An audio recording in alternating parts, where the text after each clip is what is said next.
very big trip planned to Iowa. Some of you are going with us, and perhaps a lot of you are going with us. How are you? And we have a very big crowd, so it's going to be a lot of fun. And we're sort of celebrating like the biggest bill of its kind ever signed.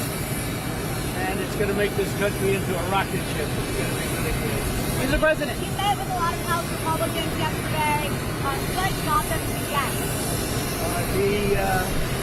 I think when you go over the bill, it was very easy to get him to a yes. You know, we went over that bill, and point after point, biggest tax cut in history, great for security, great on the southern border, immigration is covered. We covered just about everything.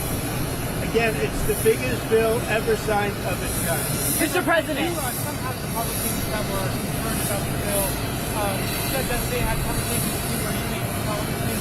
What promises did you make? Did you tell Representative Wise that you have to act on gun rights? What sort of deals did you make with those? Well, I talked to a lot of different Republicans in doing it, and we had a good time in being there. I did not have much of a problem with any of them. As you know, we had 2 negative votes, but we had whatever it was, the final vote. Yeah, I think a few of them I did, but I think they would have gone yes anyway. What were those deals? No deals. No deals. What I did is we talked about how good the bill is. I mean, that's a deal, I guess, when you think about it. But obviously convinced them, but it was not hard. This is a great bill. This is going to be a great bill. Mr. President. Congressman Brian Fitzpatrick was one of 2 no's to vote no to this diesel bill. Do you want to primary him too? Well, I was disappointed that he did that. There were 2 of them that voted no, so I was disappointed that he voted no. Mr. President. What did your call with Vladimir Putin today accomplish? We had a call. It was a pretty long call. We talked about a lot of things, including Iran. And we also talked about, as you know, the war with Ukraine. And I'm not happy about that. Mr. President. Mr. President. Progress with people on a deal with Ukraine? Do you feel like you made any progress? No, I didn't make any progress with it at all. Mr. President, how much growth can the country expect from the one I big think we're beautiful going to get bill? great growth. I think we'll have growth in record numbers.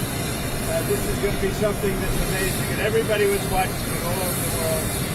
And I want to congratulate the Speaker and Tom Emmer and Steve Scalise and everybody else. I mean, they worked so hard, so hard. This has really been going on for over a year, if you think about it. I think, to be exact, about 14 months.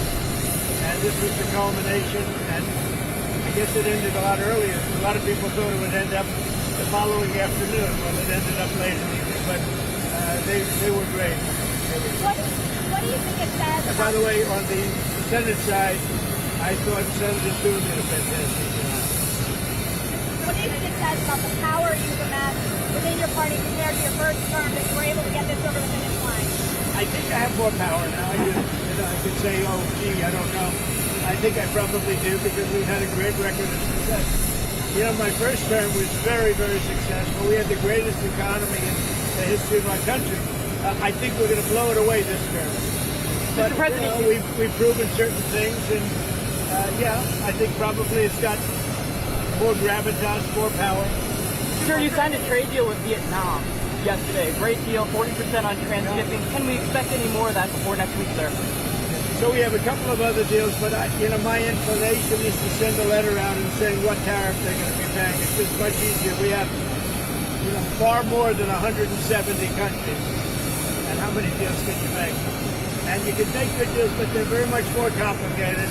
I'd rather, and I've been like this from the beginning, I'd rather send out a letter saying this is what you're going to pay to do business in the United States. And I think it'll be well received. It's just so many countries. And then they go specific. Let's do this, let's do that, beef, ethanol. And I'd rather just do a simple deal where you can maintain it and control it. You're going to pay a 20% or 25 or 30% tariff. You brought in a record amount. We're going to be sending some letters out starting probably tomorrow, maybe 10 a day, to various countries saying what they're going to pay to do business with the U.S. Mr. President, the intern of a Republican congressman was gunned down last night in Washington, D.C. Do you think it's time for Congress to take back control of D.C.?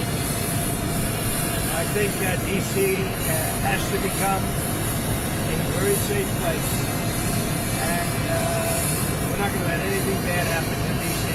beautiful DC. And we're not going to let anything bad, and we'll have something to say about it next week. Mr. Why did President, you pull back why did you pause weapons to Ukraine? Why did you pause weapons? We haven't. We're giving weapons, but we've given so many weapons. But we are giving weapons, and we're working with them and trying to help them. But we haven't. You know, Biden emptied out our whole country giving them weapons. And we have to make sure that we have enough for ourselves. So what message Who are you with? The New York Times. No wonder.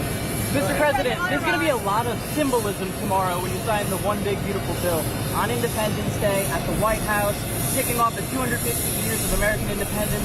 What message should Americans be getting tomorrow when you sign this bill? Well, I think it's going to be really a message of proudness. You're going to be proud of your country because our country is doing fantastically well. The economy is great. You saw the stock market.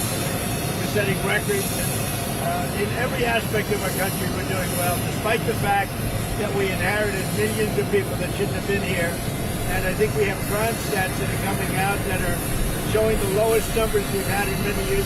And that also despite the fact that a lot of people are here that shouldn't have been let into our country. So they're going to be very proud tomorrow. So we're signing at about 5 o'clock. And at about 5 o'clock, we're going to have B-2s and F-22s and F-35s flying right over the White House. And the Speaker and I and John Thune, we're all there together with most Republican senators and congressmen and women. And it's going to be a great day. So we'll be signing with those beautiful planes flying right over our heads. All right? What are your expectations for the next round of talks between Wyckoff and his Iranian counterpart? Well, we're going to see.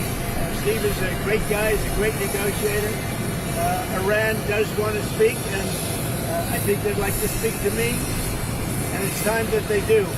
We're not looking to hurt them. We're looking to let them be a country again. They got beat up, and you know they were both exhausted, frankly. But Iran really got beat up, and I think they want to meet. I mean, I know they want to meet, and if it's necessary, I'll do it. But Steve is involved, is very much involved, and he's done a fantastic job. All right, one more. On Gaza, do you still want the U.S. to take over Gaza?